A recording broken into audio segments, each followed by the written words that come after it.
இன்சொல் அமுது வழங்குபவர் இரா செல்வ கணபதி அவர்கள். லண்டன் மாநகரத்திலிருந்து ஏறத்தாழ 800 கிலோமீட்டர் தூரத்தில் வேல்ஸ் என்ற ஒரு அழகான பகுதி இருக்கிறது.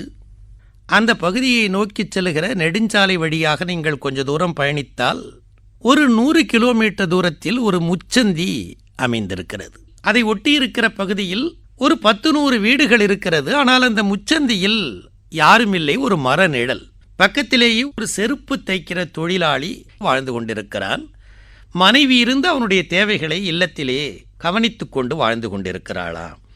ஒரு டிசம்பர் மாதத்து அவர்களுக்கு உரிய பண்டிகை திருநாள் வருகிறது. அந்த தொழிலாளி பண்டிகை ஆரவாரம் எதுவும் இல்லாமல், புத்தாடை உடுத்தாமல், வான வேடிக்கைகளில் ஈடுபடாமல், பலகார படையலை பற்றி கருதாமல், கிடைத்திருக்கிற வருவாயை வைத்துக்கொண்டு கஞ்சியோ கூழோ அதை மகிழ்ந்து உண்ணலாம் என்று மனைவியோடு அவன் ஒன்றாக இருக்கிறான். டிசம்பர் மாதத்தின் பண்டிகை நள்ளிரவு வருகிறது. அந்த நேரத்திலும் சிம்னி விளக்கை ஏற்றி வைத்துக்கொண்டு அங்கே செருப்பை தைத்து கொண்டிருக்கிறான். பண்டிகைக்குரிய எந்த ஆரவாரமும் இல்லை.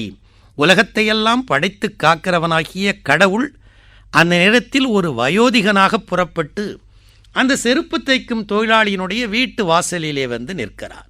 அப்படி நிமிர்ந்து பார்த்தவன் ஒரு கிழவன் நிற்கிறான் என்பதை பார்த்துவிட்டு, யாரப்பா இந்த டிசம்பர் குளிரில் நடுக்கிக் கொண்டு நிற்கிறாய், உள்ளே வந்து உட்கார்.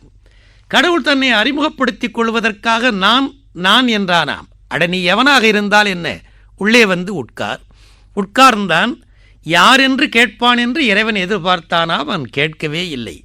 அவன் கைகால் நடுங்குவதை பார்த்துவிட்டு மனைவியை கூப்பிட்டு, 2 கோப்பை தேநீர் போட்டு கொண்டு வந்து எனக்கொன்று, இந்த கிழவனுக்கு ஒன்று கொடு. அவள் பணிவோடு கொடுத்தாள். வாங்கி குடிப்பதற்கு முன்பு இறைவன் நான் என்றான். அறிமுகப்படுத்திக் கொள்ள முறைகிறானாம். அட, நீ எவனாக இருந்தால் என்ன, தேநீரை குடித்து விட்டு போ என்றான். அப்போதும் இன்னார் என்று கேட்கவில்லை. அதற்கு மேல் நேரம் ஆய்க்கொண்டே போகிறது. கொஞ்சம் நேரம் கழித்து அவன் புறப்பட்டு வெளியிலே வந்தான். நான் குளிரில் நின்றேன், உள்ளே வா என்று சொன்னாய், தேநீர் கோப்பையை கொடுத்தாய், குடித்தேன். இப்போது நான் போகிறேன். இப்போதாவது என்னை யார் என்று கேள். நீ எவனாக இருந்தால் என்ன, அதை பற்றி எனக்கு கவலை இல்லை. நீ போ, என் தொழில்தான் எனக்கு முக்கியம்.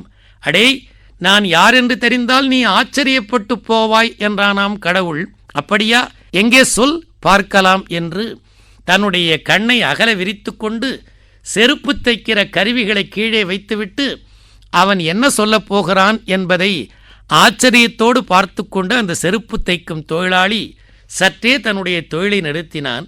நிச்சயமாக நாம் யார் என்று சொன்னால் இவன் வியப்பான், ஓடி வந்து காலில் விழுவான், மனைவியை அழைத்து கொண்டு வந்து வணக்கம் தெரிவிப்பான் என்று கருதி பெருமான் சொன்னான், இந்த 7 உலகங்களையும் படைத்து காத்து வருகிறவனாகிய கடவுள் நான் தானடா என்றானாம். நிச்சயமாக அவன் வியப்பான்னு கடவுள் நினைத்தான். கைகொட்டி கலகல என்று சிரித்துவிட்டு அந்த செருப்பு தொழிலாளி சொன்னான், 3/4 மணி நேரத்திற்கு முன்பு நீ என் வீட்டு வாசலில் வந்து நின்ற நேரத்திலேயே நீதான் கடவுள் என்று எனக்கு தெரிந்து விட்டது என்றானாம். எப்படி என்னை நீ தெரிந்து கொண்டாய் என்று அவன் கேள்வி கேட்டான். டால்ஸ்டாய் மிக அழகாக அந்த கதையை முடித்து காட்டுகிறார். இந்த டிசம்பர் மாதத்தின் நல்ல நள்ளிரவு நேரத்தில் பண்டிகை நாளில் இந்த ஏழை குடிசையை நோக்கி உன்னை தவிர வேறு எந்த மனிதன் வரப்போகிறான், கடவுளாகத்தான் இருக்கும் என்று நினைத்தேன். அது சரியாகத்தான் இருந்தது என்று மெய்சிலிர்க்க வைக்கிற அருமையான தத்துவ கதை ஒன்றை டால்ஸ்டாயினுடைய கதையில் நான் படித்தது நினைவுக்கு வருகிறது.